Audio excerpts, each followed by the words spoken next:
नागपूरमध्ये एका 22 वर्षाच्या तरुणीला जिवंत जाळण्याचा प्रयत्न करण्यात आलाय। फुटाळा तलावाजवळच्या फर्स्ट लव्ह रेस्टॉरंट इथे ही घटना घडली।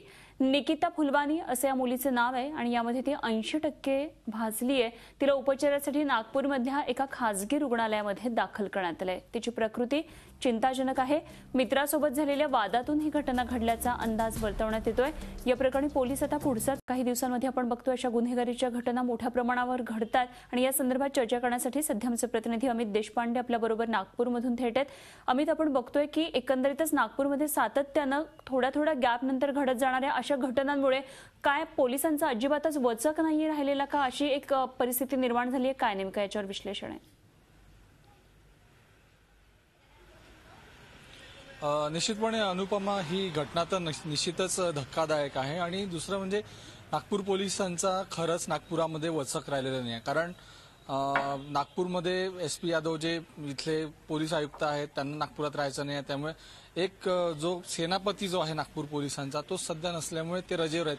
त्याच्यामुळे पोलिसांना ठोस असं मार्गदर्शन करणारा सेनापती नसल्यामुळे पोलिसांचा वचक हा नागपुरात राहिलेला नाही आहे। येत्या काळातला आपण समजा बघितलं घटना समजा आपण सातत्याने बघितल्या तर कोणाचा खून असेल किंवा कोणाला धमकवण्याचा प्रयत्न असेल किंवा चोऱ्या मारा असतील किंवा बलात्कार असेल किंवा आता आजची जी घटना आहे अशा घटना सातत्याने या ठिकाणी होतात। पोलिसांचा कुठेही वचक नागपुरात दिसत नाही। म्हणजे क्षुल्लक कारणं होतात, मारामारी तर होतच नाही, सरळ थेट त्याच्यामध्ये त्या व्यक्तीचा खूनच केला जातो।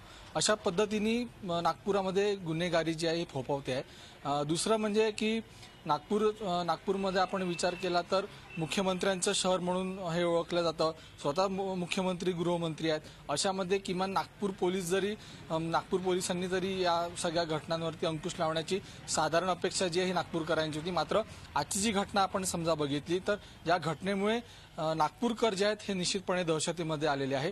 ही जी मुलगी आहे ही 80% जळालेली आहे।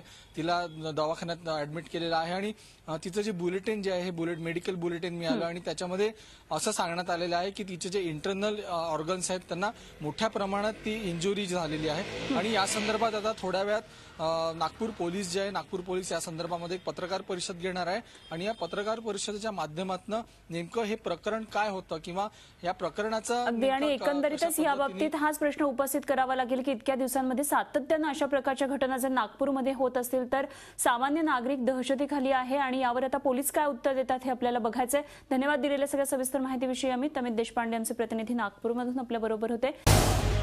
झी 24 तास रहा एक पाऊल पुढे।